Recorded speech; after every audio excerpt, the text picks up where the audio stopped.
Sometimes, as in the case of Italy, for instance, it's government debt that is the problem. Same in Japan. Other places like England, for instance, it's mostly personal debt because of the enormous housing bubble that they have there. In other places, the banking system is just completely disproportionate to the size of the economy, like in Ireland, for instance, where the banking system is probably 10 times the size of the whole economy. So the debt in the banking system is the major problem in countries like that. Any country where the total debt to GDP is over 100% is going to have a problem. So the only country on this graph that does not have a problem at the moment is Russia. Everybody else does. Most European countries have a total debt to GDP of between 250 and 350%.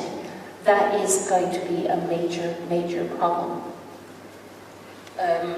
Ecco, per capire la profondità della M, scusate, in cui noi siamo, dobbiamo andare a vedere a quanto ammonta il nostro debito totale. Debito totale che può essere una somma dei vari debiti, incluso appunto il debito pubblico, i debiti privati, piuttosto che i debiti delle banche stesse, eccetera, eccetera. Quindi quanto è questo rapporto del debito totale su quello che invece è il PIL che i paesi producono. Tutti i paesi che hanno problemi sono quelli che hanno un rapporto sopra il 100%, e come vedete da questo grafico per esempio sono tutti eccetto la Russia. Ognuno poi per le sue componenti. L'Italia ha sicuramente un debito pubblico molto pronunciato, come anche il Giappone, mentre altri paesi hanno una situazione diversa, dove per esempio magari è più prevalente il debito personale, come in Inghilterra, piuttosto che il debito delle banche stesse. Per cui tutti i paesi al di sopra del 100% andranno ad affrontare problemi. So this is a closer look at Italy, the debt increase in Italy, and you can see that the top segment, public debt, is the biggest problem. Personal debt in Italy is not very much of a problem. That's unusual, and that's a very good factor, that people, ordinary people, are not carrying enormous amounts of debt, huge mortgages. This will make a big difference to your country in the future. But there's a lot of public debt, a lot of banking debt, and a lot of company debt. Now, banking system debt means that your savings are at risk. So even although ordinary people do not have a lot of debt here, they do tend to save money, and if they are saving money in the banking system, that money is at risk because of the problems that are coming for the banking system.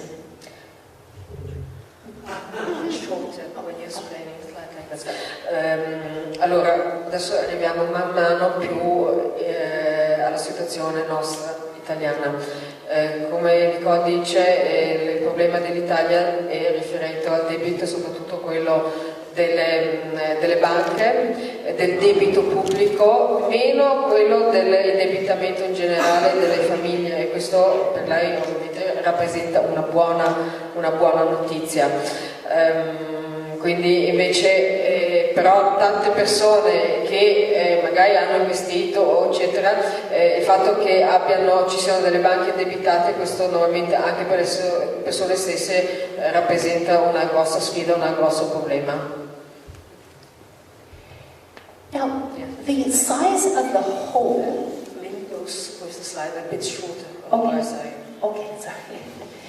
The size of the debt hole that a country is in doesn't tell you who gets in trouble first, because it is not the fundamentals that drive markets, it's fear. So we need to look at where the fear is.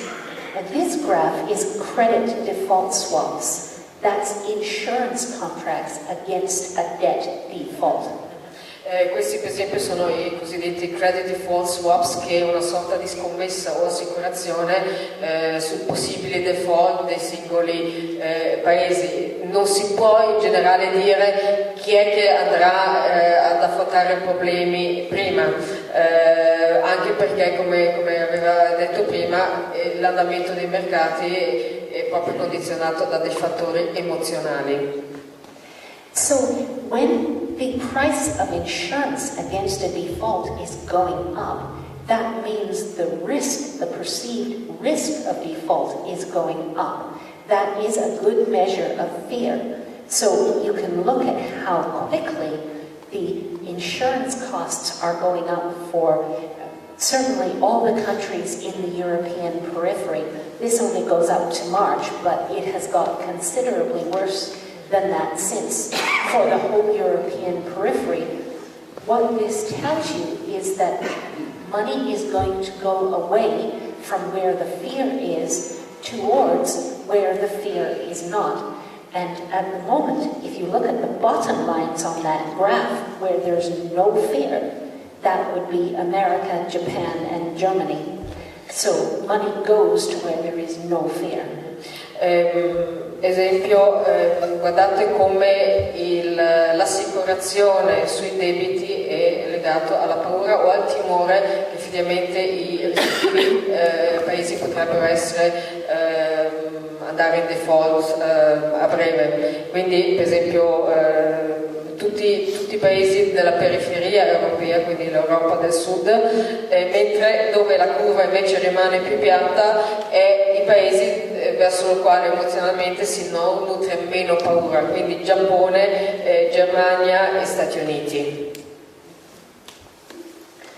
This is a look at Italian and Spanish credit default swaps more recently, so you can see that they are starting to spike now, that the perception of fear of default in Italy and Spain is increasing very sharply at the moment.